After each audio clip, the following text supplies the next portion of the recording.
la unidad de temas básicos. Muy bien.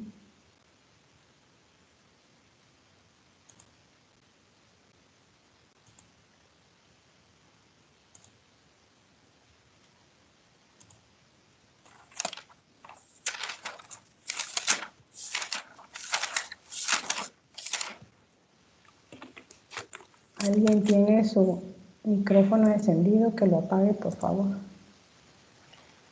Muy bien, jóvenes. Me van preguntando conforme van teniendo dudas, ¿sí? Hoy vamos a revisar todos los aspectos funcionales del músculo esquelético.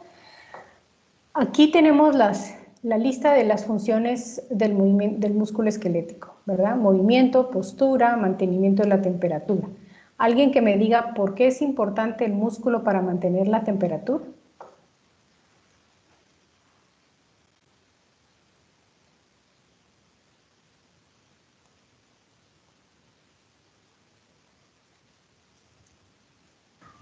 Bueno, doctora, tal vez sea porque las contracciones musculares generan calor. Exacto, exacto. Es como una maquinaria, ¿verdad? Básicamente el músculo genera un trabajo mecánico y ustedes saben que cualquier trabajo mecánico va a producir calor, ¿verdad? El músculo gasta muchísima energía para poder generar contracciones y esto, obviamente, parte de la energía gastada se pierde en calor y esto es lo que nos ayuda a mantener la temperatura. De hecho, cuando tenemos frío, temblamos, ¿verdad? Titiritar le dice uno a eso, pero en realidad son temblores, son contracciones involuntarias que lo que están haciendo es tratando de generar calor para mantener la temperatura interna estable, ¿verdad? Luego, el músculo tiene tres propiedades que son excitabilidad, contracción y estiramiento, ¿verdad? Es decir, el músculo se tiene... Disculpe, doctora. Dígame. Dígame.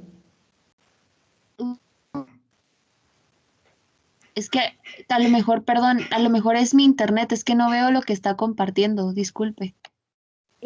¿Todos los demás sí pueden ver? Yo sí lo puedo ver, doctora. Yo también, doctor. Ok, Creo que es internet. tal vez si se sale y vuelve a entrar, ¿verdad? Pueda ver la presentación porque sí está compartida. Muchas gracias. De nada. Ok, les decía que estas tres propiedades del músculo, cuando se refiere a excitabilidad, se refiere a que es una célula que tiene que recibir un impulso electroquímico que proviene de la neurona para poder tener a su vez un potencial de acción y poder generar el evento mecánico, ¿verdad? Algo así como las baterías de los carros que le tienen que pasar corriente al motor para que éste pueda encender, ¿sí? Luego el músculo se contrae, se acorta, ¿sí? Y se estira también, tiene propiedades elásticas que le permiten estirarse, ¿sí? Ahora, aquí en esta imagen les puse los tres tipos de tejido muscular que tenemos en el cuerpo, ¿verdad?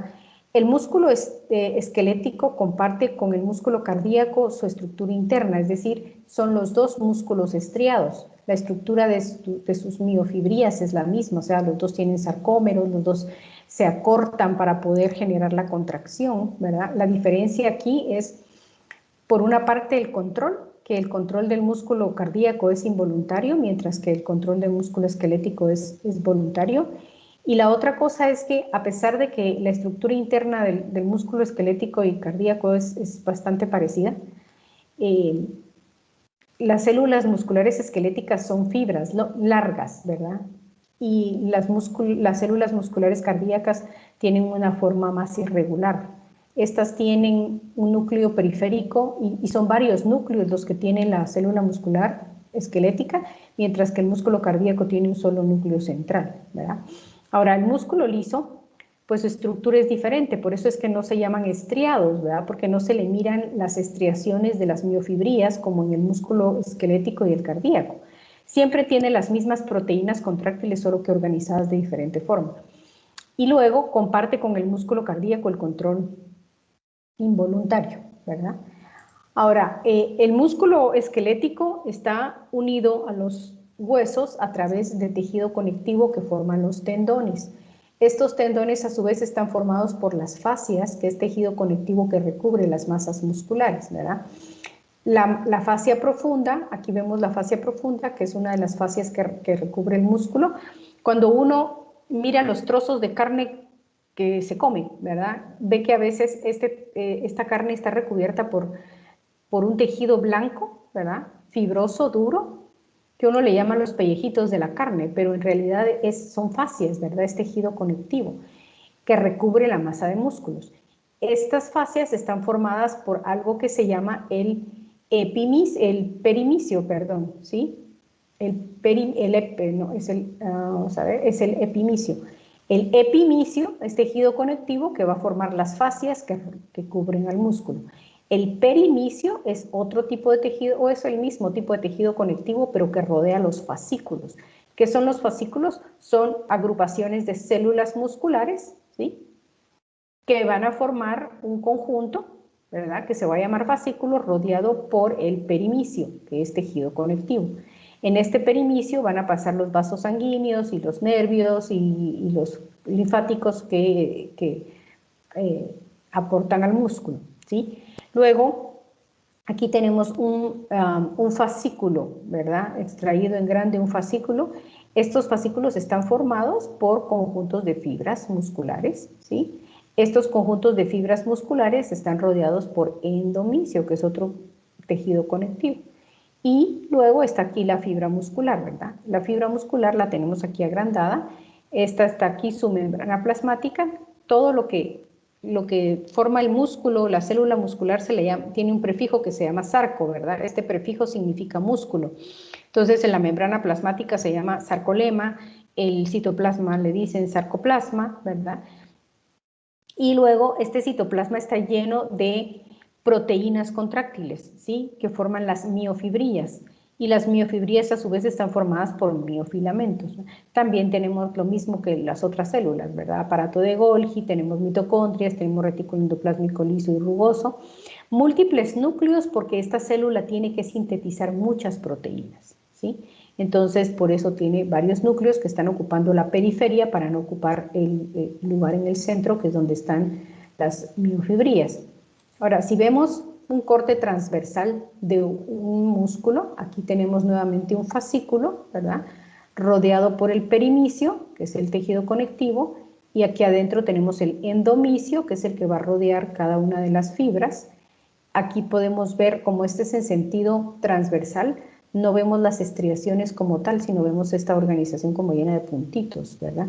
Aquí es donde están las proteínas contráctiles, ¿sí? Aquí vemos el núcleo en la periferia, aquí vemos uno, aquí vemos otro, aquí vemos otro, ¿sí? Ok, si vemos una célula muscular, como en esta imagen, aquí podemos ver en verde el retículo endoplásmico, aquí lo colorearon de verde, ¿sí? Tiene una extensa red de retículo endoplásmico porque aquí se almacena calcio. Y el calcio almacenado en el retículo es importante para la contracción muscular. Aquí vemos algunas mitocondrias, ¿sí? Y luego, otra cosa importante, otra estructura importante son estos que se llaman túbulos T, ¿sí? Estos túbulos T son invaginaciones de la membrana plasmática que se ponen en contacto con las cisternas terminales, se llaman estas partes del retículo, donde está almacenado el calcio, ¿verdad? Entonces, esta estructura de los túbulos T es importante para la transmisión del impulso nervioso a lo largo de toda la fibra, que a su vez va a producir salida de calcio del retículo, ¿sí? Y entonces aquí vemos una miofibría. Las miofibrillas están formadas por miofilamentos que se llaman actina, ¿verdad? O filamento delgado, y miosina o filamento grueso, ¿sí? Estos miofilamentos van a estar organizados en unas unidades que se llaman sarcómeros. Los sarcómeros son las unidades contráctiles del músculo. Es decir, estas miofibrillas se anclan con estas chiquitas de aquí arriba y van a tirar de ellas hacia el centro del sarcómero, que es esta línea de acá, que se llama línea M, ¿sí? Y entonces, en una fibra muscular hay cualquier cantidad de miofibrillas y estas miofibrillas a su vez están formadas por cualquier cantidad de sarcómeros, ¿verdad? Que son las unidades contráctiles, y entonces esto le permite a la fibra muscular acortarse cuando se contrae o generar tensión. Si vemos el sarcómero acá y lo comparamos con una microfotografía, entonces aquí podemos distinguir bien el disco Z otro disco Z, o sea, un sarcómero va de disco Z a disco Z. Aquí tenemos otro sarcómero. La línea M es la de en medio, ¿verdad? Esto lo van a ver con mucho más detalle en citohistología, ¿sí? Y entonces, ¿qué podemos distinguir acá? El disco Z, que es este límite de acá, son múltiples proteínas que forman el límite de cada sarcómero, y aquí en estos discos Z se van a insertar las fibras de actina, ¿sí? En la línea M, que es la del centro del sarcómero, aquí se van a insertar los filamentos gruesos de miosina, ¿sí? Y esto oscurito de aquí es porque forma parte de este traslape que vemos aquí entre las miofibrillas. Aquí solo hay fibras delgadas y en esta parte pegadito a la línea M solo fibras gruesas, y en donde se ve más oscuro es el traslape de las fibras de actina y miosina. Ok, ahora, estas dos fibras de Doctora. actina, dígame. Disculpe, solo que dijo que en la Z que se insertaba. Se iban a insertar las fibras de actina. Ah, ok, gracias, perdón. Ok, si vemos la estructura de los filamentos gruesos y delgados, ¿verdad? Que lo describen en su libro, aquí vemos que el filamento grueso de miosina va a estar formado por dos tipos de cadenas proteicas, ¿verdad? Las cadenas pesadas y las cadenas ligeras. Las cadenas pesadas son proteínas filamentosas que están enroscadas entre sí en algo que se llama una hélice alfa, ¿sí? Y son como que si fueran dos collarcitos, ¿verdad? Enroscaditos entre sí, formando las cadenas pesadas. Y luego, al final de las cadenas pesadas, están las cadenas ligeras que van a formar una proteína globular, como van a formar básicamente las cabezas de la cadena de miosina, ¿sí? Estas cabezas de la cadena de miosina se van a insertar en las fibras de actina, ¿sí? Para poder tirar de ellas hacia el centro del sarcómero. Luego, estas cadenas también tienen una ATPasa, ¿sí? Entonces, estas toman un ATP, lo hidrolizan y eso les brinda energía para anclarse y desanclarse de la fibra de miosina. Perdón, de la fibra de actina. La fibra de actina está formada por unas proteínas globulares que se llaman proteína G, ¿sí? Actina G, perdón. La actina G, cuando se junta con las demás actinas G, entonces se vuelve una proteína filamentosa. Aquí la ilustran así, como que todas las bolitas de un collar se juntan, ¿verdad? Pero en realidad se transforma en una proteína filamentosa cuando se unen todas las proteínas globulares, y también se van a enroscar en una alfa hélice, así como esto, ¿sí? Para formar el filamento delgado de actina. Ahora, este filamento delgado de actina tiene sitios donde las cabecitas de miosina se tienen que unir, pero estos sitios están cubiertos por otra proteína filamentosa que se llama tropomiosina, que la ven aquí en gris, ¿verdad? Esta tropomiosina se encarga de bloquear los sitios en donde se unen las cabezas de miosina, ¿sí? Ahora, para que esta tropomiosina se quite de ahí y permita que las proteínas globulares de la miosina se junten con la actina, existe otro complejo de proteínas globulares que se llaman troponinas. La troponina T, que es la que une estas proteínas globulares a la tropomiosina. La troponina C, que es la que se une a calcio, y que cuando se une a calcio hace que se mueva la tropomiosina y se puedan anclar las cabecitas de la miosina, ¿verdad? Y la troponina I, que es la que cuando hay bajas concentraciones de calcio inhibe la unión de ese poco calcio a la troponina C, ¿ya? Para mantener el músculo relajado. Y entonces vemos que además de eso, el sarcómero es una colección de proteínas que tienen diferentes funciones. Dentro de las que se describen en su libro, aquí se las puse en cuadritos, ¿verdad? La alfa-actinina, la titina y la nebulina. La alfa-actinina va a formar estas uniones acá para que se inserten las proteínas contráctiles en el disco Z, ¿sí? La titina es una proteína elástica que va a anclar la cola de la miosina, digamos el final de la miosina hacia la línea Z para que no se desprenda, ¿sí? Para mantenerla estable, y le da elasticidad al sarcómero también. Y luego tenemos la nebulina, que es la proteína que se encarga de insertar la actina al disco Z, ¿sí? Todas las demás son parte de la estructura del sarcómero, ¿sí? Ahora, otra que describen en su libro con algún tipo de detalle son las proteínas del citoesqueleto, ¿sí? Estas proteínas del citoesqueleto lo que hacen es mantener estable los sarcómeros unidos al sarcolema para que no se desordenen y se desprendan con cada contracción, ¿verdad? Y entonces está la proteína anquirina. La anquirina es parte del citoesqueleto de un montón de células. Esta otra que se llama desmina también. Básicamente aquí lo que vemos es que los discos Z están unidos a la desmina y la desmina une los discos Z a la anquirina, ¿verdad? Y luego está esta otra proteína importante que se llama distrofina, que básicamente ancla las fibras de actina hacia los distroglicanos y sarcoglicanos de la membrana plasmática, que son otras proteínas integrales del citoesqueleto, ¿verdad? Entonces, cuando esta es la proteína, la distrofina, que no está o que está ausente, ¿verdad? O que está mal codificada, mal estructurada, y entonces da lugar a esta enfermedad que menciona en su libro que se llama distrofia muscular. Esta es una enfermedad degenerativa de origen cromosómico, que la mamá es portadora, es una enfermedad cromosómica ligada al cromosoma X, ¿verdad? O sea, la madre lo transmite y la padecen los varones, los hijos varones. Ok, aquí vemos entonces cómo se traslapan las fibras de actina con las fibras de miosina. Y entonces, cuando el músculo está relajado, siempre vamos a encontrar algún grado de traslape, ¿verdad? Es importante que exista este grado de traslape para que el músculo pueda generar fuerza. De lo contrario, no puede generar fuerza. Y entonces, cuando el músculo se contrae, lo que ocurre es que las cabecitas de miosina se anclan a la actina y la jalan hacia el centro del sarcómero, ¿verdad? Como que si fuera una especie de, no sé, de zipper, tal vez, ¿verdad? Y entonces esto es lo que produce el acortamiento del músculo y la tensión, ¿sí?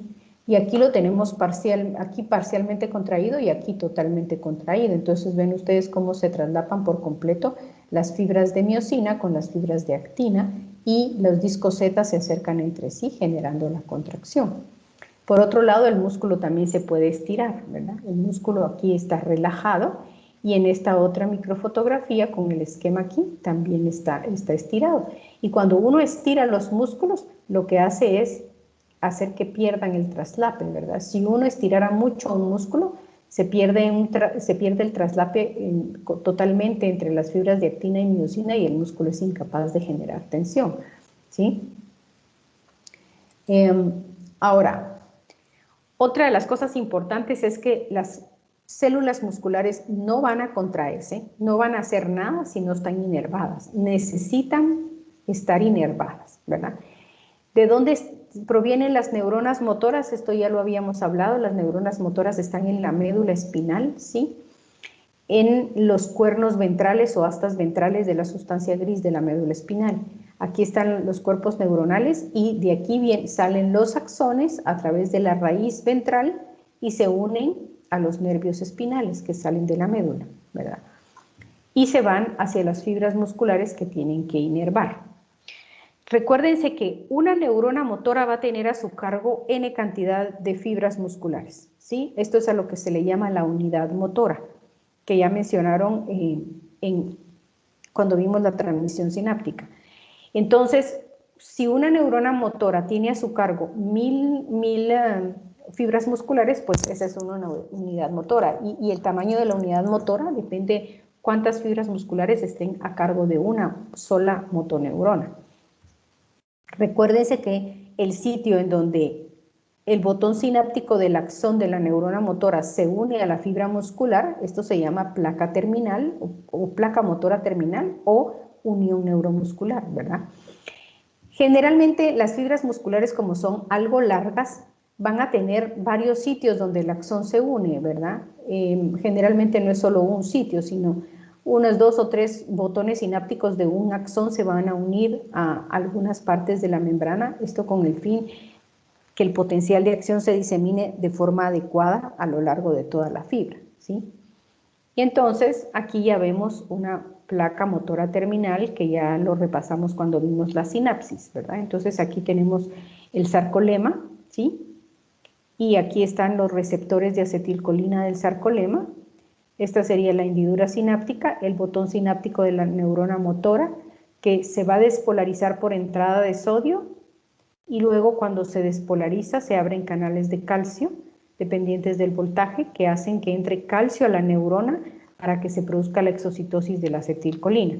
Una vez que la acetilcolina se une a sus receptores, entonces se producen aquí los potenciales de placa terminal en miniatura, que todos se van sumando, ¿verdad? Son pequeñas despolarizaciones a lo largo de la placa motora terminal que se suman para poder generar apertura de canales de sodio en el músculo y potenciales de acción en el músculo, que se van a propagar a lo largo de todo el sarcolema, ¿sí?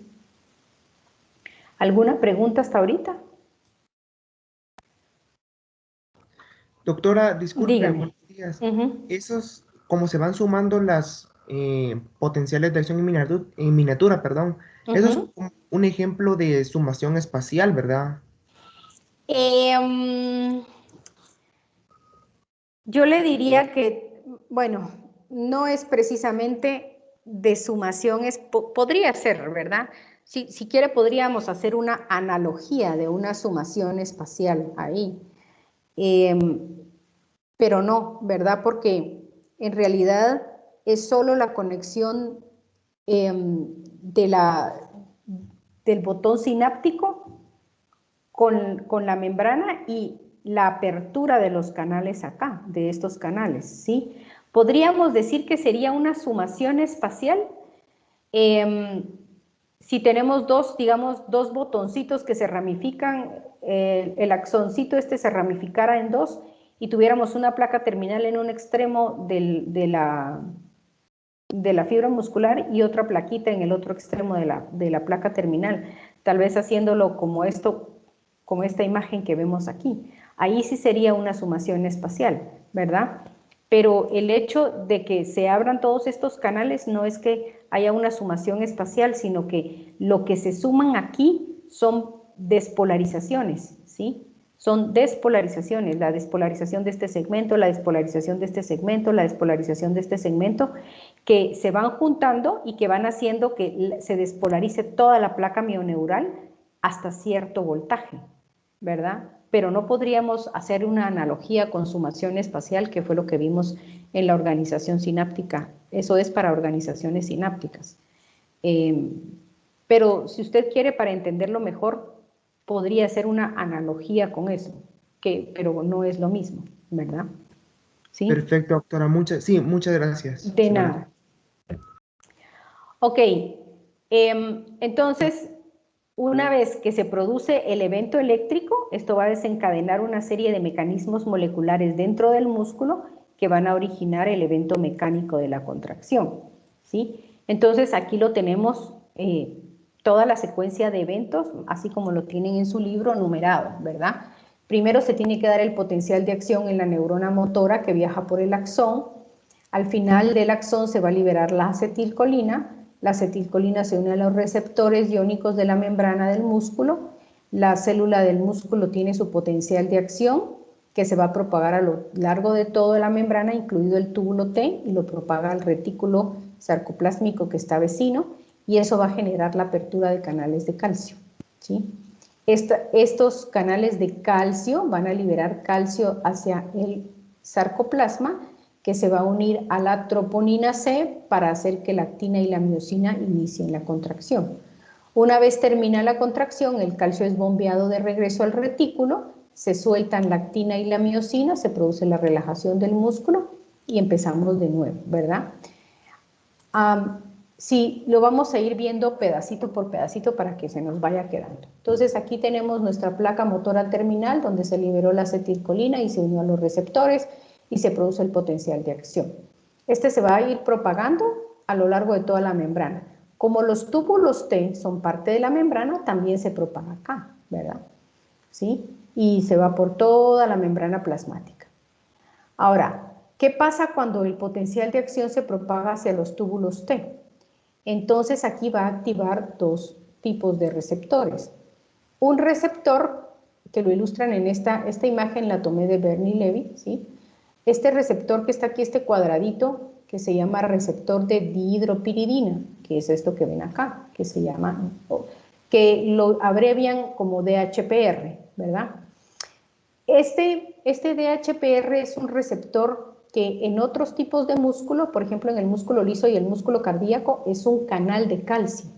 Ahora, en el músculo esquelético no es un canal de calcio, simplemente es un receptor sensible al voltaje que cuando el sarcolema se despolariza, ¿sí? Esto se va a activar porque a su vez tiene que ser como, su función es ser un interruptor, ¿verdad? Entonces va a activar otro receptor que está en el retículo, ¿sí? Que sería la imagen esta que vemos acá, ¿sí? Este receptor se llama receptor de rianodina, ¿sí? Y lo abrevian RIR, ¿sí? RYR. Este receptor de rianodina, este sí es un canal de calcio, pero está dentro del retículo. Entonces, ¿qué pasa cuando se despolariza el sarcolema? Se activa el DHPR a su vez activa el RIR y este se abre y deja salir todo el calcio que está metido dentro del retículo para que salga al citoplasma, ¿sí? Entonces aquí vemos, este es el RIR, ¿sí? Libera todo el calcio. ¿Qué es lo que hace el calcio? El calcio se une a la troponina C, ¿sí? Y entonces hace que la tropomiosina se mueva de lugar y permite que se ancle la cabecita de miosina en la actina y que se genere la contracción. Ahora, la cabecita de miosina, cuando se ancla aquí, suelta un ADP parcialmente hidrolizado, ¿sí? O sea que está unida a ADP más fosfato inorgánico. Esa hidrólisis parcial del ATP ocurre cuando la cabecita de miosina se quiere destrabar de la actina, ¿verdad? Entonces, aquí no está unida a ningún nucleótido, a ninguna molécula de energía, pero cuando se quiere soltar de aquí, tiene que jalar un ATP, ¿sí? E hidrolizarlo parcialmente, y entonces ya se queda unida a ADP más fosfato inorgánico, y eso le brinda la energía para poderse desanclar de la actina, ¿verdad? Una vez se desancla de la actina, el calcio es bombeado de regreso hacia el retículo a través de una bomba que se llama cerca, con S, ¿verdad? Son las siglas en inglés de bomba de calcio del retículo sarcoplásmico, ¿sí? Y entonces el calcio vuelve a meterse al retículo, ¿sí? Y ya se queda la cabecita de miosina con el ADP parcialmente hidrolizado, que esto le va a brindar la energía para volverse a anclar aquí. Una vez se ancla aquí, suelta el ADP, se genera la contracción y para poderse desanclar vuelve a jalar otro ATP. A esto se le llama ciclo de puentes cruzados. Todo esto que hemos descrito del anclaje de la cabeza de miosina y el desanclaje de cabeza de miosina de la actina, esto se llama ciclo de puentes cruzados, ¿sí? ¿Alguna duda respecto a esto?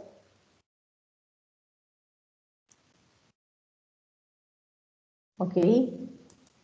Aquí les puse una animación para que vean más o menos qué es lo que pasa. Y es cuando el calcio se une a la troponina C, se mueve la tropomiosina de los sitios de unión de la miosina, las cabecitas se anclan y jalan la actina hacia el centro del sarcómero. Luego se desanclan, el calcio es bombeado hacia el retículo y el músculo se relaja, ¿verdad?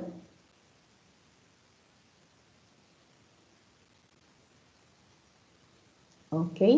Si se dan cuenta, ahí ponen el ATP y el ADP. Ahora, esto implica que cada cabecita de miosina va a romper una molécula de ATP cada vez que se produce un ciclo de puentes cruzados. ¿Cuántos miles de cabecitas de miosina hay y cuántos miles de moléculas de ATP se gastan? Por eso es que el músculo esquelético gasta muchísima energía, ¿sí? ¿Ok? Ahora, todo este proceso que hemos visto es lo que se le llama acoplamiento, excitación, contracción. Esto quiere decir que sin lugar a dudas tiene que haber primero un evento eléctrico. ¿Cuál va a ser este evento eléctrico? Primero, el potencial de acción de la neurona motora y después el potencial de acción del músculo, ¿sí? Esos son los eventos eléctricos que se tienen que dar primero. Porque si no se da ninguno de estos eventos, tampoco se puede producir el evento mecánico de la contracción, ¿sí? ¿Ok? Ahora, Si lo vemos en estas gráficas, podemos visualizar un poquito mejor cómo se van dando los procesos, ¿sí? Entonces, aquí tenemos en esta gráfica el tiempo de estimulación, o sea, esto es el evento eléctrico que primero se produce en la neurona y después se produce en el músculo. Luego, este periodo de latencia. ¿Este periodo de latencia cuál es? Es el periodo en el cual todo ese proceso de despolarización de la membrana del músculo va a dar lugar a la activación del DHPR, que va a activar a su vez al RIR y que va a liberar calcio. Este calcio se tiene que unir a la troponina C, se tiene que mover la tropomiosina de los sitios de anclaje y luego se produce el ciclo de puentes cruzados, acá, ¿verdad? Que es el que va a dar lugar a la tensión del músculo, ¿sí? ¿Ok? Entonces, por eso es que ocurre el potencial de acción y si se dan cuenta, el potencial de acción ya se terminó y el músculo, varios milisegundos después, se va a producir el pico máximo de tensión del músculo y luego la relajación, ¿verdad? Entonces aquí lo vemos, el periodo de latencia es cuando se da todo eso que les dije, ¿verdad? Hasta la subida del calcio y la unión con la troponina C. Y una vez que se empiezan a anclar los puentes cruzados, entonces se produce el aumento de la tensión en el músculo hasta el máximo y luego la relajación, ¿verdad? Entonces, ¿esto qué nos permite? Esto nos permite que se puedan dar estos fenómenos que se llaman tetáneas incompletas o tetáneas completas en el músculo, ¿sí? O las ondas de sumación. Estos son miogramas, ¿verdad? Estos miogramas se han hecho generalmente estudiando músculos de anfibio, ¿verdad? Se les quitan los músculos gastronemios a los sapitos o a las ranitas, se colocan en una base especial con transductores de fuerza y con estimuladores eléctricos, y entonces se le dan estímulos eléctricos al musculito y nos tira esta gráfica, ¿verdad? Los miogramas también se pueden ver, se pueden hacer en personas cuando uno quiere estudiar si hay un nervio que está afectado y que no permite la contracción del músculo, o bien si el nervio está íntegro y lo que no está bien es el músculo, ¿verdad? Entonces se les llaman electromiogramas. Y esto lo que se hace es colocar agujitas en el recorrido de un nervio que va a estimular cierto grupo de músculos y se les dan estímulos eléctricos. Y vamos viendo la gráfica, qué es lo que pasa, ¿verdad? Eso se puede hacer a nivel clínico también para estudiar enfermedades neuromusculares. Ahora, en estos miogramas, ¿qué es lo que vamos a ver? Aquí vamos a ver el potencial de acción del músculo, ¿sí? Lógicamente ustedes ya saben que el potencial de acción de un músculo se va a producir a partir del potencial de acción de una neurona motora. Entonces, ¿qué es lo que vemos aquí? Se produce el potencial de acción se termina y se produce la contracción del músculo, ¿sí? El músculo se relaja. Aquí tenemos un solo potencial de acción, produjo una sola sacudida o una sola contracción del músculo. ¿Qué tenemos acá? Tenemos dos potenciales de acción con cierto intervalo de tiempo. Y entonces ven ustedes cómo el primer potencial de acción empieza a producir la contracción. No se ha terminado de relajar el músculo cuando se produce el otro potencial de acción. Y entonces el músculo no se termina de relajar, sino que el calcio no ha terminado de salir del sarcoplasma, ¿verdad? Sino que todavía lo está bombeando, intentando bombear la bomba cerca, pero se produce otro potencial de acción y entonces vuelve a salir calcio. Y ese calcio aumentado que se queda dentro del músculo es lo que produce una mayor fuerza de contracción, es decir, mayor número de ciclos de puentes cruzados se producen y entonces va a producir algo que se llama una onda de sumación, lo cual va a generar una contracción más fuerte, ¿sí?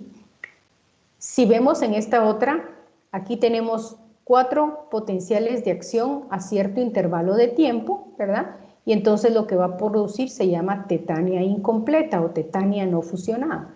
¿Qué significa esto? Que aquí se produjo el potencial de acción, no se ha terminado de relajar el músculo cuando se produce el otro potencial de acción, una contracción más fuerte, empieza a relajarse otro potencial de acción y esto va generando mayor cantidad de fibras de miosina y actina que se unen y que generan mayor cantidad de contracción, ¿verdad? Una contracción más fuerte cada vez, va generando más tensión y más fuerza del músculo, ¿sí?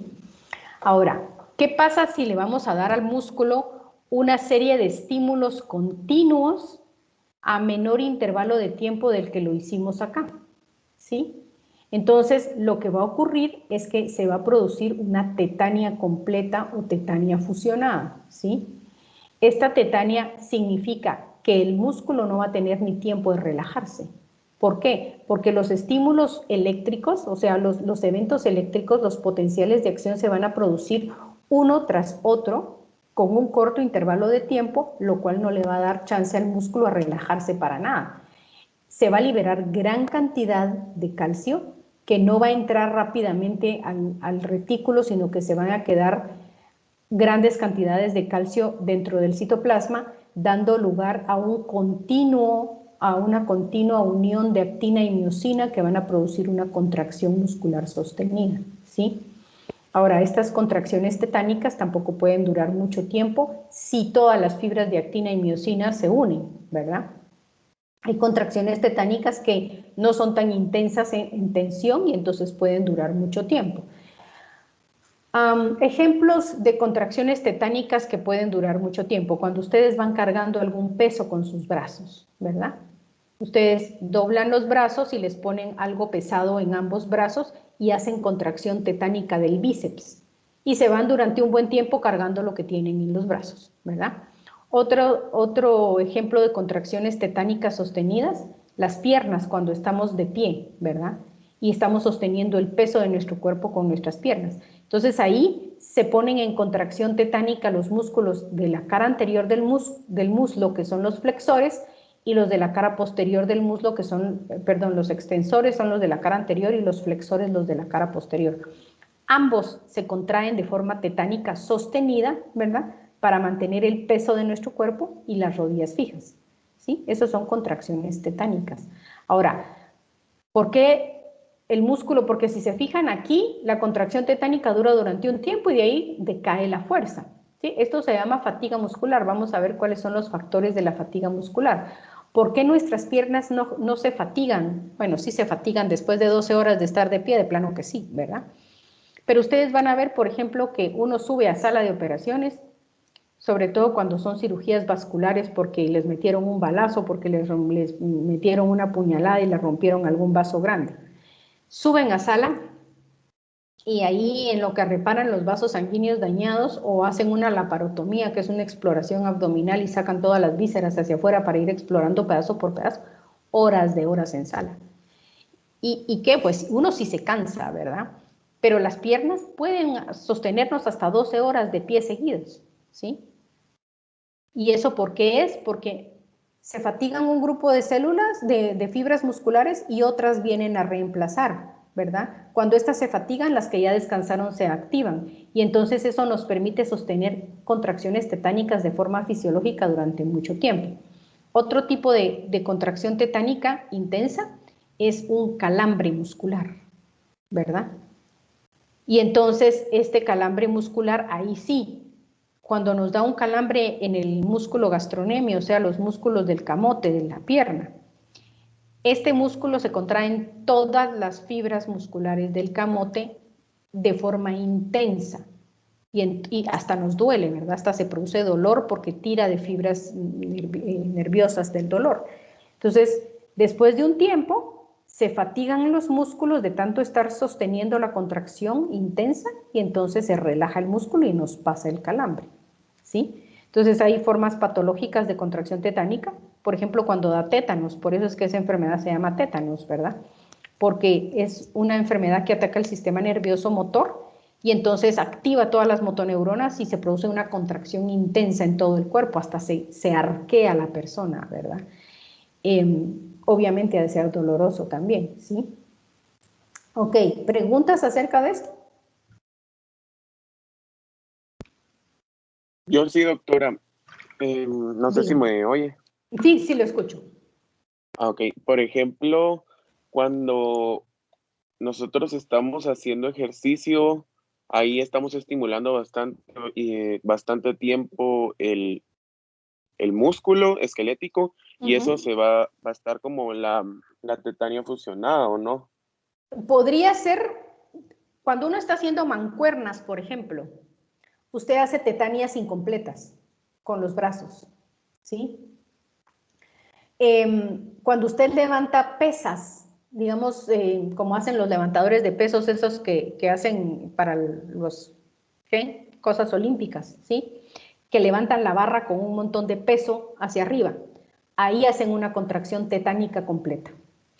Por eso es que no pueden aguantar mucho tiempo, ¿verdad? Ahora, cuando usted está haciendo ejercicio en aparatos o levantando mancuernas o haciendo sentadillas o lo que sé yo, lo que usted está haciendo son tetánicas incompletas, ¿sí? Cuando corre, también hace esto.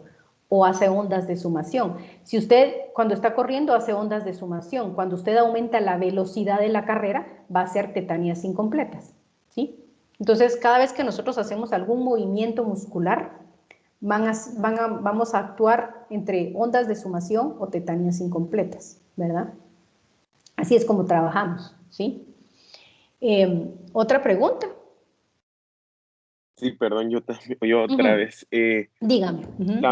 Por ejemplo, ok, ya terminé yo de hacer ejercicio y el músculo ahí va a empezar a relajarse, aunque no haya estirado, ¿verdad?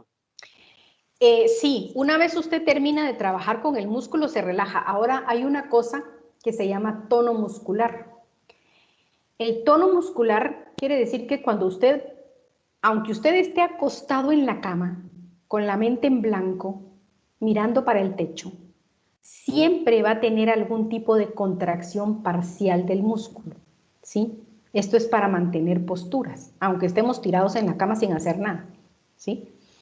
El músculo la mayor parte de nuestras células musculares están relajadas, pero algunas están un poco contraídas, ligeramente contraídas para mantener el tono del músculo, es decir, para mantener la forma, para mantener la masa muscular, ¿sí?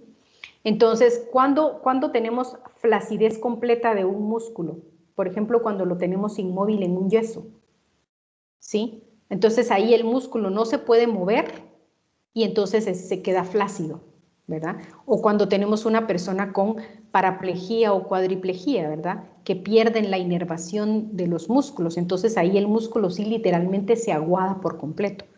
Nuestros músculos nunca están aguados por completo, siempre están con un poquito de una ligera tensión, ¿verdad? Para mantener la forma de nuestro cuerpo y para mantener las posturas, ¿sí? Entonces, cuando estamos acostados, ¿qué músculos se pueden estar contrayendo? Los de la espalda, por ejemplo, ¿sí? Esos se están contrayendo para mantener nuestro peso sobre la cama, ¿verdad? Si usted se da la vuelta de lado, entonces se contraen otro poco de músculos para mantenerla, ¿verdad? Pero, como le digo, ni aunque usted esté acostado sobre la cama, tiene los músculos totalmente relajados. Siempre van a estar parcialmente contraídos. ¿Eso qué significa? Que nuestras neuronas motoras siempre van a estar funcionando un poquito, ¿verdad? A nivel bajo, como por ejemplo acá, ¿sí? Y cuando empezamos a hacer actividad, vamos a actuar aquí o vamos a trabajar aquí en tetánicas incompletas, ¿sí? ¿Ok? Muchas gracias, doctora. De acuerdo, para servirle.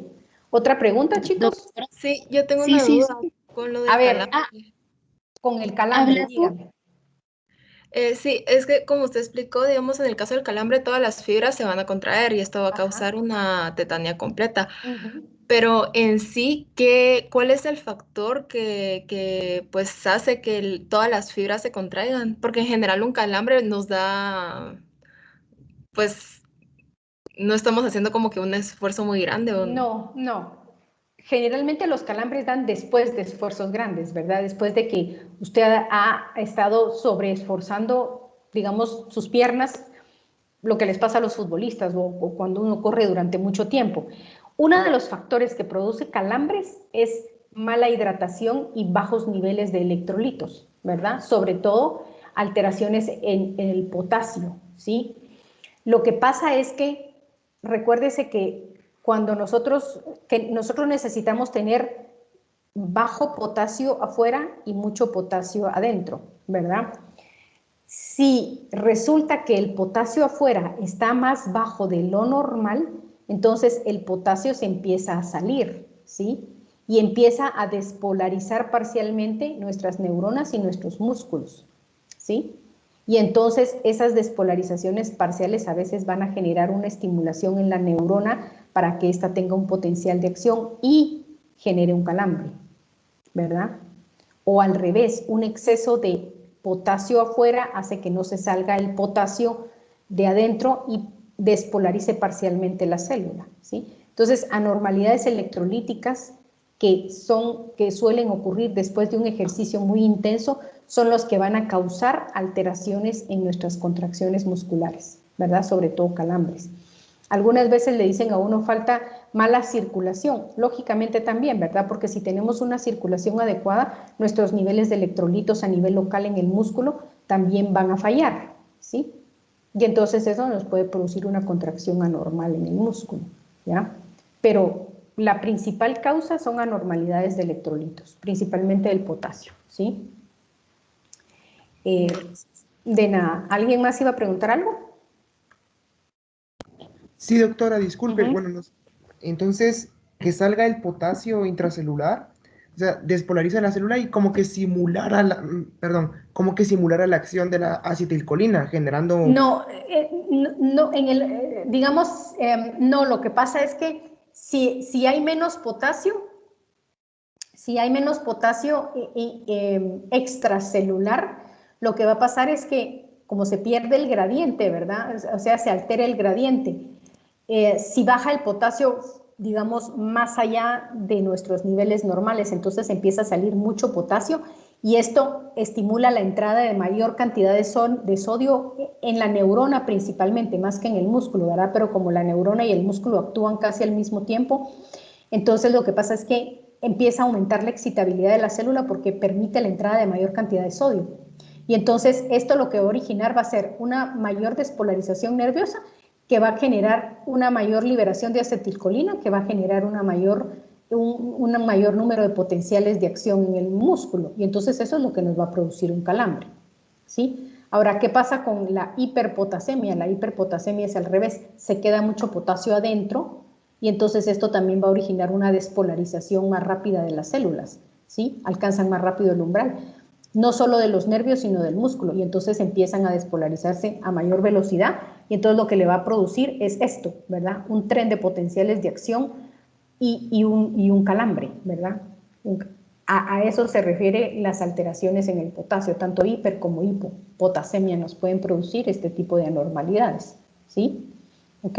Pero lo que van a afectar primero tiene que ser obviamente la neurona, ¿verdad? Y después nuestro músculo, ¿sí?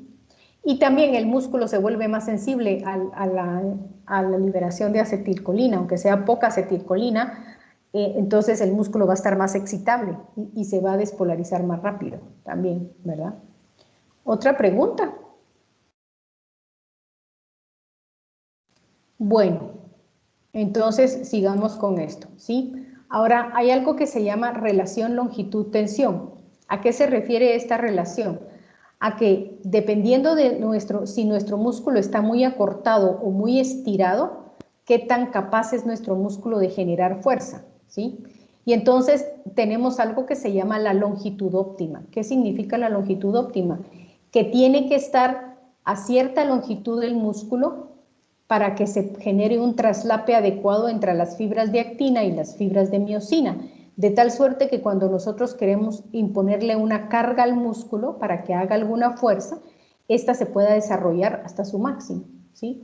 Si nosotros tenemos muy acortado el músculo, entonces el traslape ya fue total y no se pueden formar más puentes cruzados aquí, porque ¿de dónde más? Si ya están todos formados, ¿verdad? Y entonces no podemos generar tensión.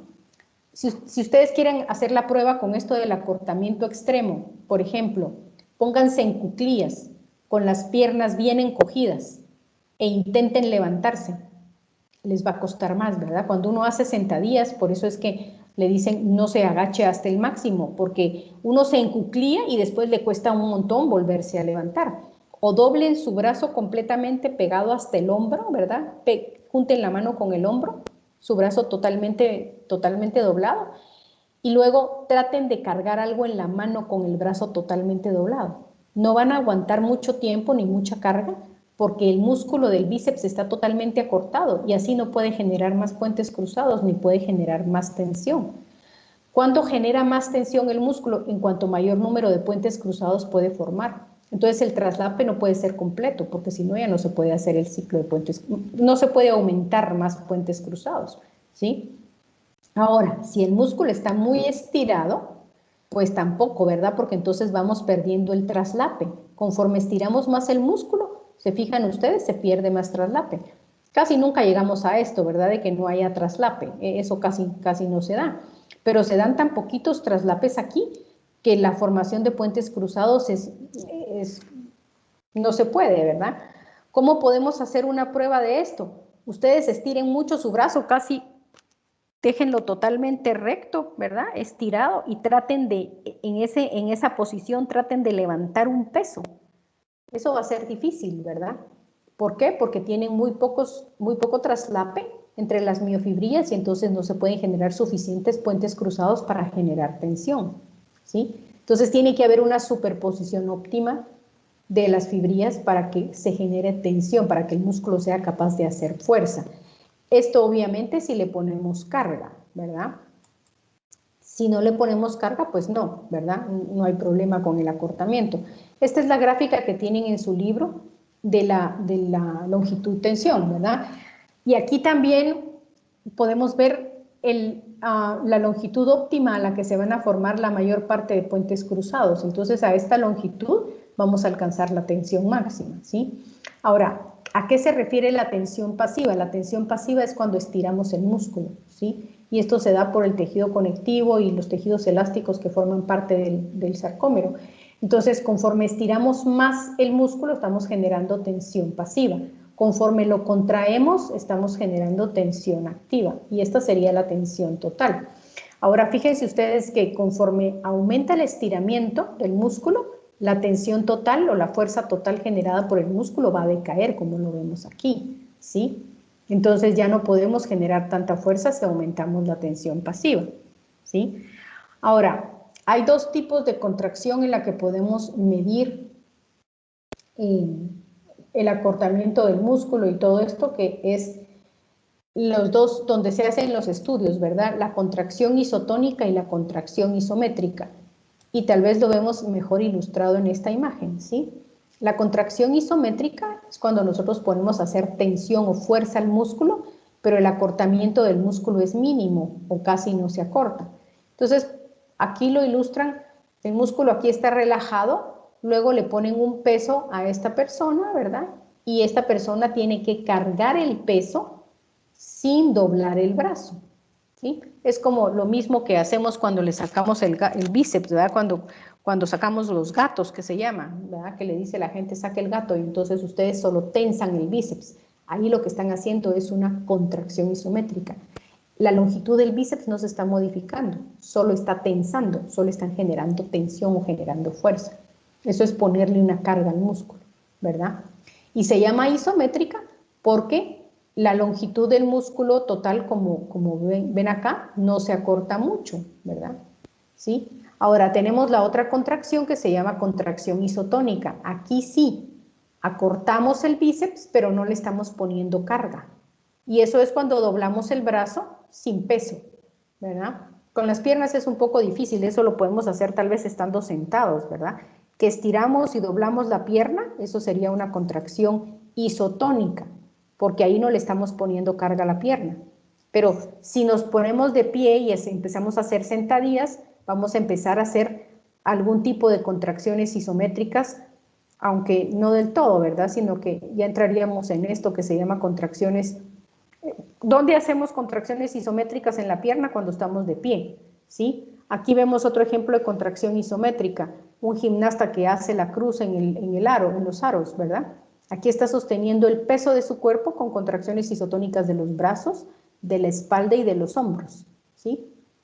En contracción isotónica los músculos no se están acortando, pero están generando tensión para sostener el peso del cuerpo, ¿sí? Cuando estamos de pie, hacemos contracciones isotónicas en las piernas, ¿sí? Ahora, si hacemos sentadillas, ya hacemos esto, ¿verdad? Contracciones auxotónicas. Si hacemos sentadillas, estamos contrayendo los flexores y relajando los extensores, y al revés cuando nos volvemos a poner de pie, ¿verdad? Entonces, aquí hay diferentes tipos de contracción, pero donde se hacen los estudios de función muscular es en este tipo de contracciones isométricas o isotónicas para ver no solo la fuerza que se genera, sino la velocidad de contracción. Obviamente en las contracciones isotónicas es una contracción rápida porque no tenemos carga, no estamos generando mucha tensión, ¿sí? En las contracciones isométricas donde ponemos peso a nuestro músculo, entonces la contracción genera mucha tensión, pero la velocidad de contracción es lenta. ¿Y esto dónde lo podemos ver? Lo podemos ver en estas dos gráficas, ¿verdad? ¿Sí? Aquí tenemos una contracción totalmente isotónica, ¿sí? Perdón, aquí. Aquí tenemos precarga, o sea, la carga que le ponemos al músculo es 0. Y entonces se contrae rápidamente el músculo. Pero si le ponemos mucha carga, el músculo no se va a contraer, ¿sí? No va a cortarse, sino que solo va a generar tensión. Y aquí sí le ponemos diferentes cargas, ¿sí? Entre más carga le ponemos, la velocidad máxima se va a tardar más tiempo en alcanzar. ¿De acuerdo? Ok, ¿preguntas? Doctora, a la hora de hacer, por ejemplo, terapias, entonces se usa las autotónicas, las auxotónicas. Sí, si usted le pone, por ejemplo, peso, acá, sí, ¿verdad? Si le pone peso, sí. Si no le pone peso, básicamente está haciendo contracciones isotónicas, ¿sí? ¿Ya? Simple y sencillamente isotónicas. Cuando hacemos fisioterapia solo para mantener el movimiento del músculo. Ahora, si le pone peso, sí, ya no va a ser, ya sería esta, auxotónica, ¿verdad? Porque hace isométrica e isotónica. Esto es cuando usted pone mancuernas.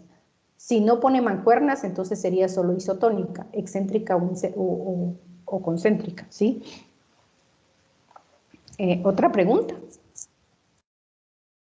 Sí, yo, doctora, y es que no me quedó muy claro por qué en el primer muñequito donde se está sosteniendo, por qué es isotónica si está generando presión. Aquí. En ese. No, esa es isométrica. Ah, es isométrica, ok. Esa es isométrica, sí. Aquí sí es isométrica, porque está generando tensión para sostener el cuerpo con los aros, nada más, ¿verdad? Apoyándose solo en los aros. Ah, ok, gracias. De nada. ¿Otra pregunta? Bueno, normalmente cuando uno hace los miogramas de los sapitos que les digo, lo hace así, ¿verdad? Con contracciones isométricas. La carga no es que le ponga uno carga, sino que la carga es el estiramiento del músculo.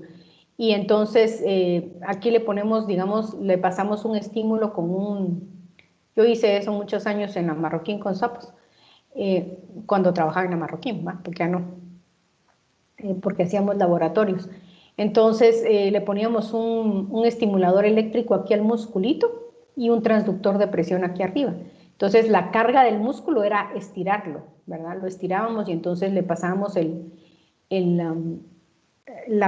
estímulo eléctrico, entonces el músculo se contraía cada vez más conforme el estiramiento. Ahora, cuando ya lo estirábamos mucho, eso quería decir que le poníamos mucha carga al músculo y entonces generábamos, ya íbamos a alterar esto, ¿verdad? Y entonces se perdía la longitud máxima, la longitud óptima, y entonces el músculo empezaba a perder fuerza, ¿sí? Bueno, una de las formas que tenemos de controlar nuestros movimientos es a través de ciertos sensores, ¿verdad? De ciertos receptores sensoriales que tenemos en nuestros músculos. Hay dos que se llaman órgano tendinoso de Golgi y el otro que se llama uso muscular. Esto es controlar ciertos movimientos a través de movimientos reflejos. ¿Cuáles son los movimientos reflejos? Son movimientos que se generan sin la intervención de la corteza motora. Tenemos un circuito en la médula espinal que va a controlar los reflejos que se llaman osteotendinosos y que nosotros evaluamos para ver la integridad de nuestro sistema nervioso motor cuando le percutimos con martillo de reflejos en ciertas partes a los pacientes, y se llaman reflejos osteotendinosos porque generalmente se dan en los tendones, ¿verdad? En las uniones músculo con hueso. Eso seguramente lo van a ver ustedes en semiología, ¿sí? Entonces hay dos sensores que tenemos en los músculos que se llaman el órgano tendinoso de Golgi, que básicamente está en los tendones, ¿sí? Y estos lo que van a percibir es la cantidad de carga que le ponemos al músculo, ¿sí? Por eso es que está en los tendones, ¿sí? Porque si nosotros le ponemos mucho peso, podemos generar una lesión tendinosa en el músculo, ¿verdad? Y los otros son sensores de longitud, que se llaman usos musculares. Estos básicamente son como capullitos, usos de tejido conectivo, y adentro tenemos unas fibras musculares especializadas rodeadas de sensores nerviosos y mandan a la médula espinal la información de cuánto se estiró el músculo y cuánto se contrajo, ¿verdad? Si a un músculo lo estiramos súbitamente, va a generar un reflejo de contracción como respuesta, ¿verdad? ¿Qué es lo que pasa cuando nosotros evaluamos el reflejo patelar, el de la patadita en la pierna, ¿verdad? Cuando uno percute el tendón patelar, es como que si le diera un estirón al tendón, ¿verdad? Al músculo extensor de la pierna. Y entonces el reflejo inmediato que manda la médula espinal, la respuesta de refleja es contráigase. Entonces uno percute el tendón patelar y eso significa un estirón al músculo extensor, ¿verdad? Y entonces el músculo extensor inmediatamente se contrae como respuesta refleja, ¿sí? Eso es lo que hacen los usos musculares. Otra cosa que hacen los usos musculares es mandar información a la médula espinal. ¿Cuánto tiempo permanecemos de pie, por ejemplo? ¿Cuánto tiempo permanece en cierta longitud el músculo? ¿Sí? Algunas veces cuando el estiramiento es muy prolongado, el músculo tiende a contraerse. Por ejemplo, una persona que pasa mucho tiempo de pie a veces siente que se le doblan las rodillas, ¿sí? Eso es porque el músculo flexor se fatigó, digamos, ¿verdad? Y entonces tiende a flexionarse, a contraerse, y eso flexiona la rodilla y uno siente como que se le doblan las rodillas, ¿sí? Pueden ser músculos, pueden ser reflejos protectores también, ¿sí? El órgano tendinoso de Golgi, por ejemplo, que es el que percibe cuánto peso le estamos poniendo al músculo. Entonces, si le vamos aumentando la carga paulatinamente, lo que va haciendo el órgano tendinoso de Golgi es mandar una señal a la médula de que estamos aumentando la carga para que reclute más fibras, para que active más fibras musculares o más motoneuronas también. Y estas motoneuronas a su vez van a activar más fibras musculares para que nosotros podamos generar mayor tensión y cargar más peso. Pero también si la colocación de peso sobre un músculo es muy súbito y muy intenso, lo que hace el órgano tendinoso de Golgi es relajar los músculos que están cargando para que uno suelte el peso, ¿verdad? Y no se lesione, ¿sí? Entonces, esta es una forma de controlar algunos movimientos también de nuestros músculos y cómo estos pueden estar protegidos, ¿sí? Ahora, ¿qué fuentes de energía utiliza el músculo para poder trabajar? El músculo va a usar dos fuentes de energía, dos nutrientes especialmente, glucosa y ácidos grasos. Cuando no estamos generando mucho trabajo muscular, el músculo va a utilizar ácidos grasos. Y entre comidas también va a utilizar la energía de los ácidos grasos, ¿sí? Cuando acabamos de comer o estamos realizando ejercicio, el músculo va a utilizar glucosa principalmente, ¿verdad? Si el ejercicio es de corta duración, glucosa. Si el ejercicio es prolongado, va a utilizar tanto glucosa como ácidos grasos, ¿sí? Los ácidos grasos son importantes porque estos generan mucha cantidad de ATP. Por cada ácido graso que se fosforila, que se degrada, va a generar más cantidad de ATP que lo que genera la glucosa. La glucosa me acuerdo que son 36 ATPs por molécula de glucosa rota. No me recuerdo cuántos son de ácidos grasos, pero sí son más, ¿verdad? O sea, la grasa es una fuente muy eficiente de energía. Ahora, cuando el músculo capta glucosa durante las comidas, y esto es mediado por la insulina, ¿verdad? Esta glucosa que capta principalmente se va en la formación de glucógeno. ¿Qué es el glucógeno? Es un polímero de glucosa, ¿sí? Y entonces este polímero sirve como almacenamiento de energía, de nutrientes. Cuando los músculos empiezan a hacer ejercicio, empiezan a echar mano del glucógeno, ¿sí? Empiezan a romper el glucógeno y lo empiezan a transformar en glucosa para que se meta en el ciclo de la glucólisis, ¿sí? Si es un ejercicio de corta duración y mucha intensidad, por ejemplo, hacer spinning, correr sprints, ¿verdad? Correr 100 metros planos, por ejemplo, levantar pesas, Entonces se utiliza glucólisis anaerobia, sin uso de oxígeno, pero esto no se puede sostener mucho tiempo porque produce ácido láctico y el ácido láctico interfiere con la formación de puentes cruzados y causa fatiga muscular, ¿sí?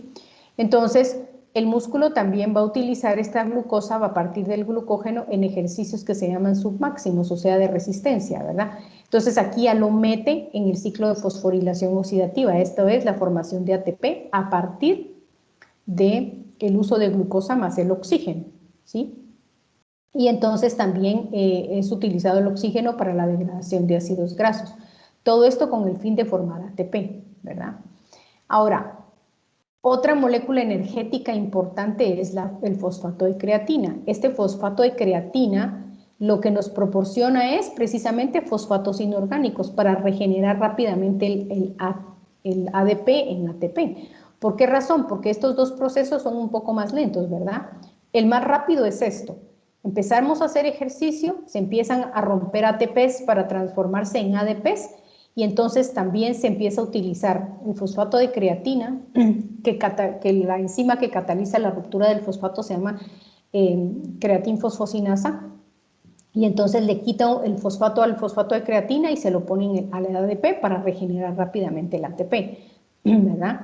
Luego, mientras esperamos que la glucólisis anaerobia produzca ATP y que la fosforilación oxidativa produzca ATP, ¿sí? Este nos da pocos ATPs en realidad, ¿verdad? La glucólisis anaerobia nos proporciona menos cantidad de energía que la glucólisis aerobia, ¿sí? Ok, entonces, ahora, esto es lo que les decía que no está ni en las páginas de Bernie Levy ni en el libro, ¿verdad? En el libro de Constanzo. Tenemos dos tipos de fibras musculares dependiendo de su metabolismo y de la forma en que se contraen. Unas son las fibras musculares tipo 1. Estas fibras musculares tienen gran cantidad de mitocondrias, utilizan el oxígeno para la producción de ATP, ¿sí? Y como utilizan oxígeno necesitan obviamente captar mucho oxígeno a través de esta molécula que es similar a la hemoglobina, ¿verdad? Que se llama mioglobina. Entonces estos músculos son rojos primero por la mioglobina, luego por la gran cantidad de mitocondrias, ¿sí? Ahora, estos músculos son activados por fibras motoras de conducción lenta, es decir, las neuronas motoras que activan estas células tienen axones un poco más delgados, no totalmente delgaditos, un poco más delgados. Y son fibras que se contraen no muy rápido, ¿verdad?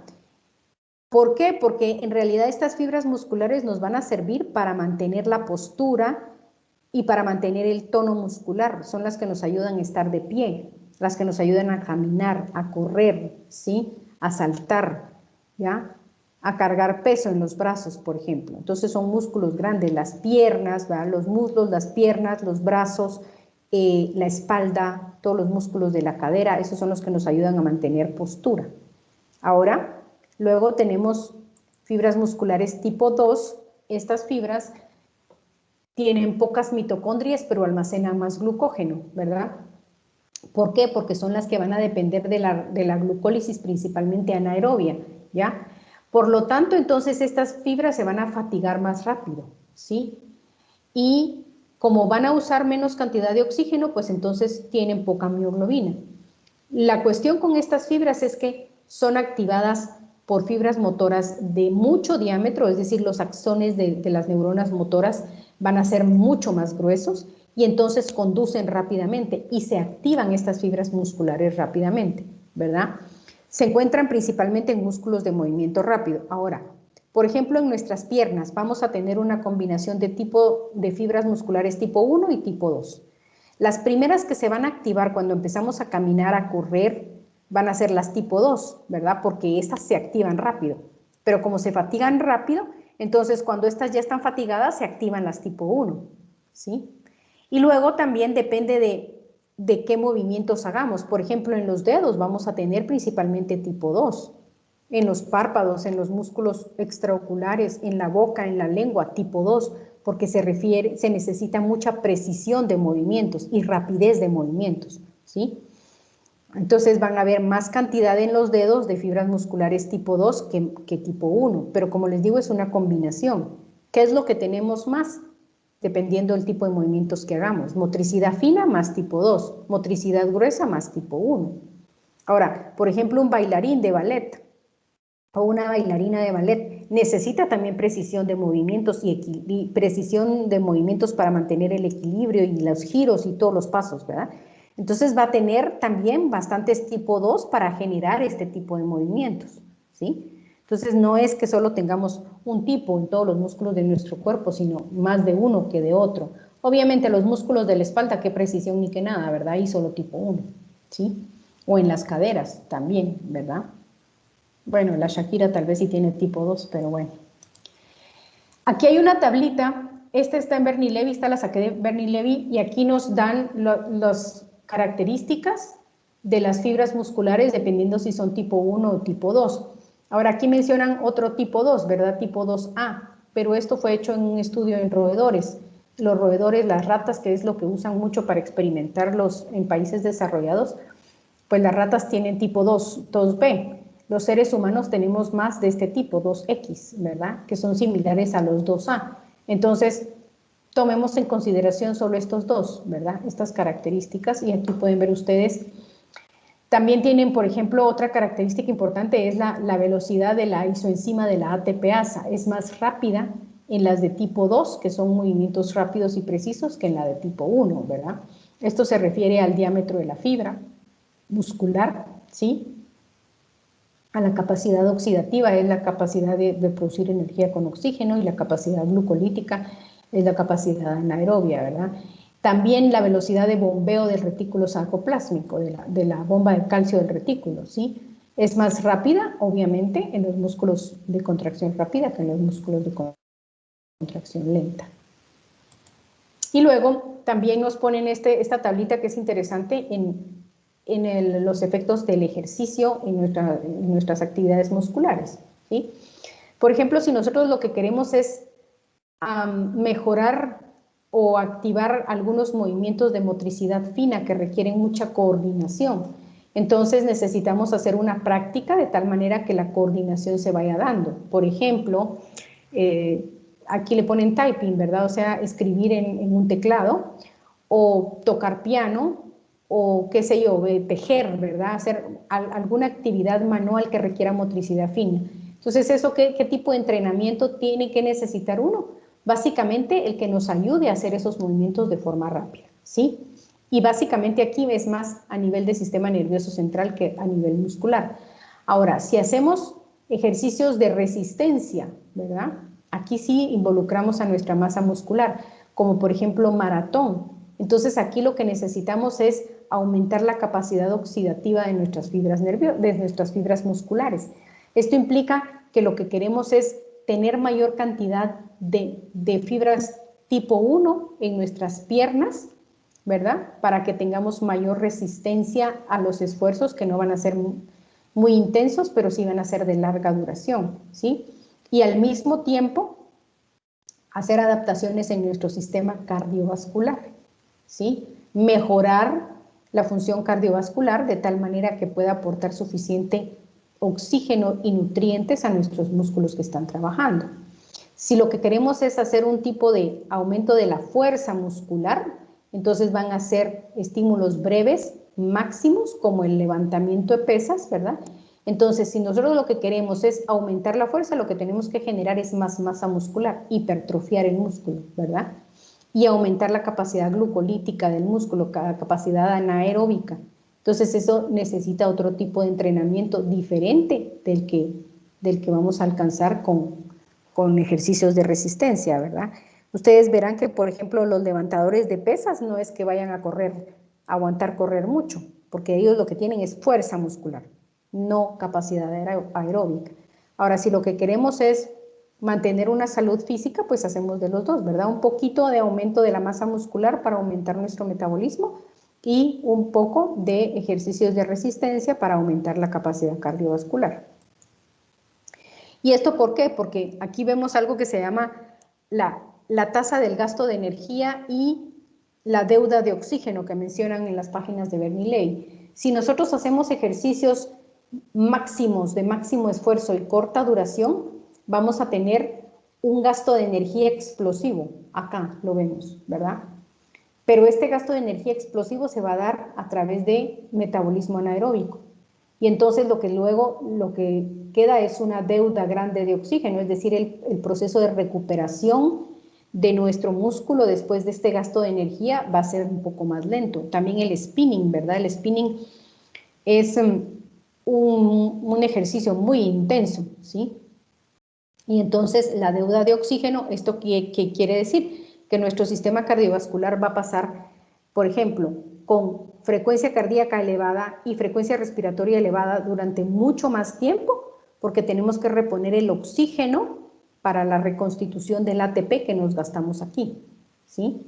Ahora, si hacemos ejercicios de resistencia, ejercicio aeróbico o cardiovascular que le llaman ahora, ¿verdad? Entonces el gasto de energía inicial es solo justo para empezar el ejercicio, que no hemos aumentado los latidos ni la circulación hacia nuestro músculo, entonces la deuda de oxígeno va a ser mucho menor y la fase de recuperación va a ser mucho más rápida, ¿verdad?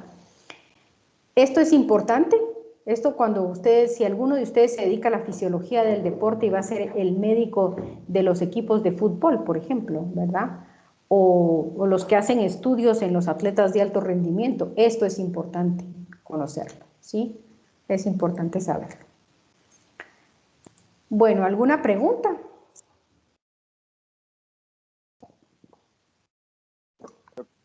Dígame. Doctora, Sí.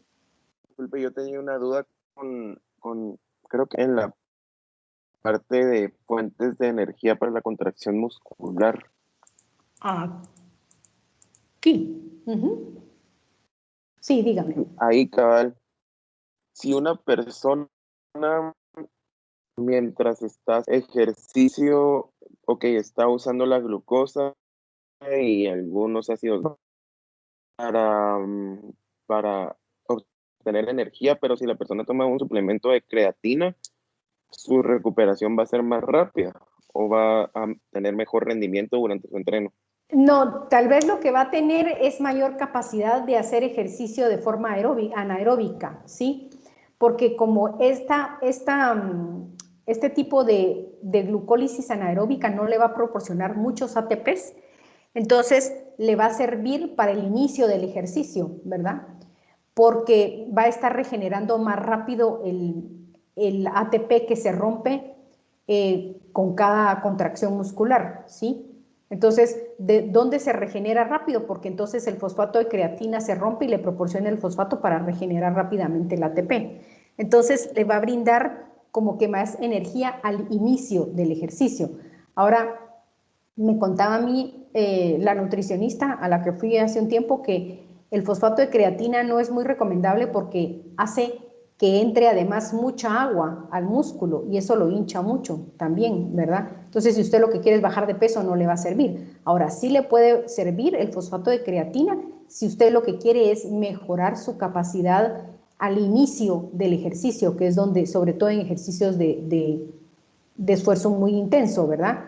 Por ejemplo, si va a hacer spinning, esto le sirve el fosfato de creatina, los suplementos de fosfato de creatina para poder regenerar más rápidamente el ATP que se está gastando en la contracción, ¿sí? ¿Ok?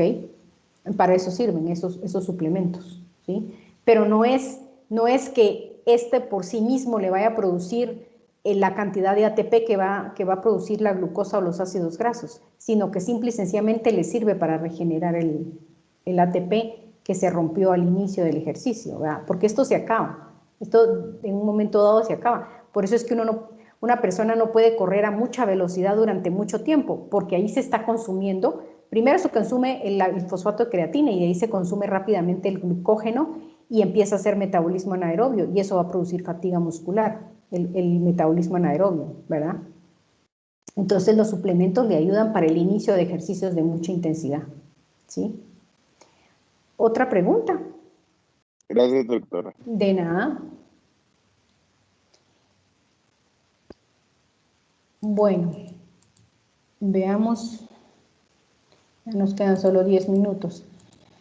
Ok, ¿cuándo se va a producir fatiga muscular? Hay diferentes causas para que se produzca fatiga muscular y que básicamente es que no podemos seguir teniendo la misma fuerza contractil del músculo, ¿verdad? Las causas, digamos, fisiológicas, ¿sí? Que es cuando nosotros hacemos ejercicio, ¿sí? Van a ser estas que se mencionan como causas musculares. Cuando hacemos ejercicio, ya sea aeróbico o de pesas, vamos a acumular ácido láctico, vamos a acumular fosfato en el medio, ¿verdad? Extracelular por las constantes despolarizaciones y repolarizaciones tanto de las neuronas como del músculo, y dentro de la célula vamos a acumular fosfato inorgánico, ¿sí?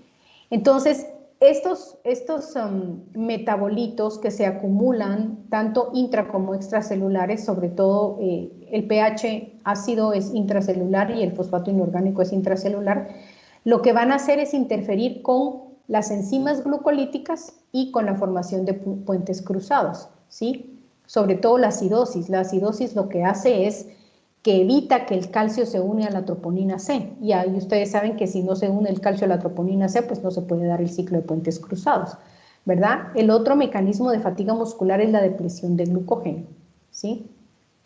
Entonces, por ejemplo, antes de hacer una actividad muscular, los deportistas deben de consumir carbohidratos de buena calidad, ¿verdad? No se vale estar comiendo pastelitos, ni galletitas, no, sí, carbohidratos de buena calidad. Es decir, arroz, pastas como papas, yuca, camote, ¿verdad? Y entonces estos carbohidratos lo que van a hacer es meterse no solo dentro del músculo, la glucosa, meterse dentro del músculo para formar glucógeno, sino también para que el hígado tenga suficiente glucógeno y que luego nos pueda proporcionar glucosa, ¿sí? Entonces, estas dos cosas nos van a causar fatiga muscular después de hacer ejercicio, ¿ya?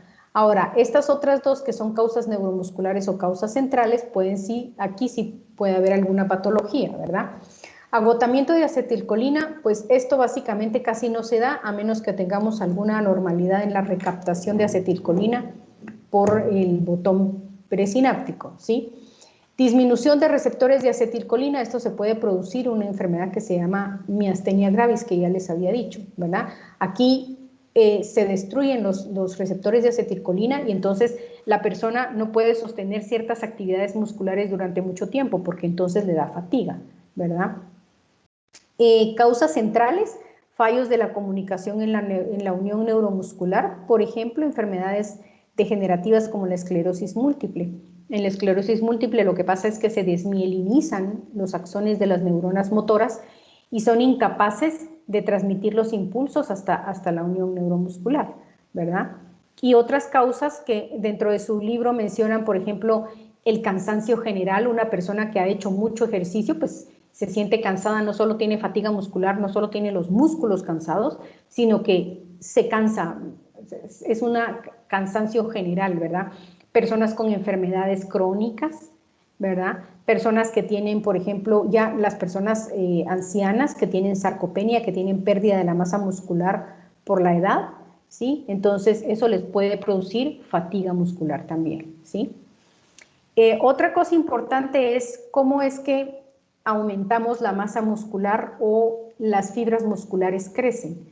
Las fibras musculares van a crecer junto con el aumento de la longitud de los huesos largos a través de añadir sarcómeros en sentido longitudinal o lo que se llama en serie, ¿verdad? Entonces así es como se alargan las fibras musculares. La masa muscular aumenta por hipertrofia, aumentando los sarcómeros en sentido transversal o en paralelo, como vemos acá, ¿verdad? Cuando una persona hace pesas, lo que hace es hipertrofiar sus músculos. Deja de hacer pesas y se vuelven los músculos a su tamaño original, ¿verdad? Se empiezan a degenerar estos sarcómeros porque ya ¿para qué necesitamos tanto sarcómero y tantos miofibrillas si no estamos haciendo fuerzas? Esa es la causa por la cual si ustedes van a hacer ejercicio de pesas y van a hipertrofiar los músculos y de repente dejan de hacer, otra vez tienen que volver a empezar, ¿verdad?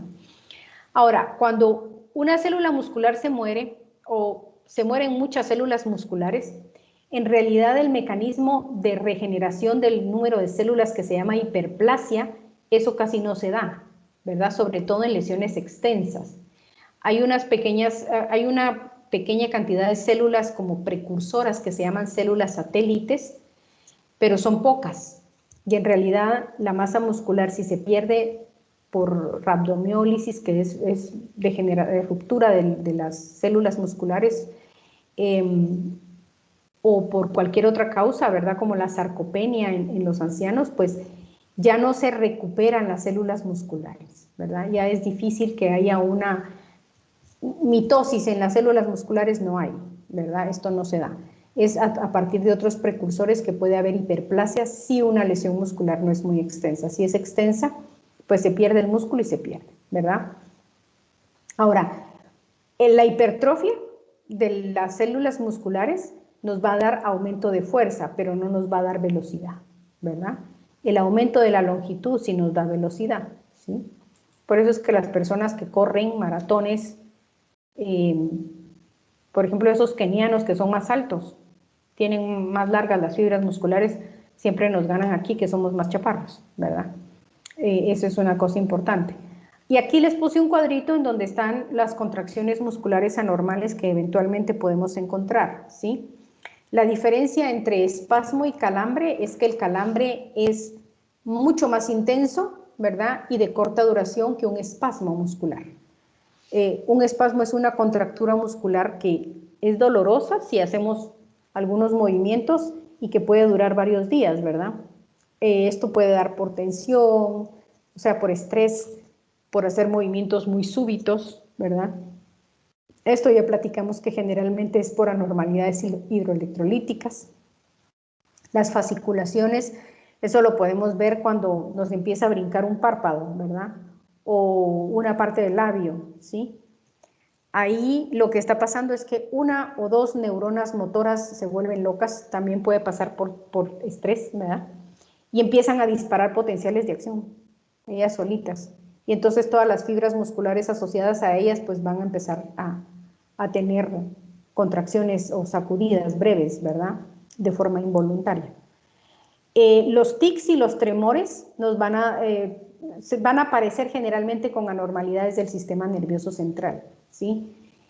Por ejemplo, los tics van a mover músculos que normalmente están bajo el control voluntario, ¿sí? Una persona que empieza a guiñar el ojo, ese es su tic, guiñar el ojo, ¿verdad? Eso no lo está haciendo porque quiere, sino porque hay alguna transmisión anormal, ¿sí? Algunas veces pueden ser trastornos psiquiátricos los que pueden dar origen a esto, ¿sí? Otras veces son anormalidades del sistema nervioso central en el control motor. Y los temblores, bueno, podemos temblar de frío, ¿verdad? Y eso es para mantener el calor, pero enfermedades como el Parkinson, ¿verdad? Es anormalidades en los ganglios basales, degeneración de los ganglios basales, y entonces esto no va a permitir que hagamos movimientos coordinados y suaves y van a producir temblor en las personas, ¿verdad? Bueno, ¿preguntas, jóvenes? Muy bien, entonces terminamos acá.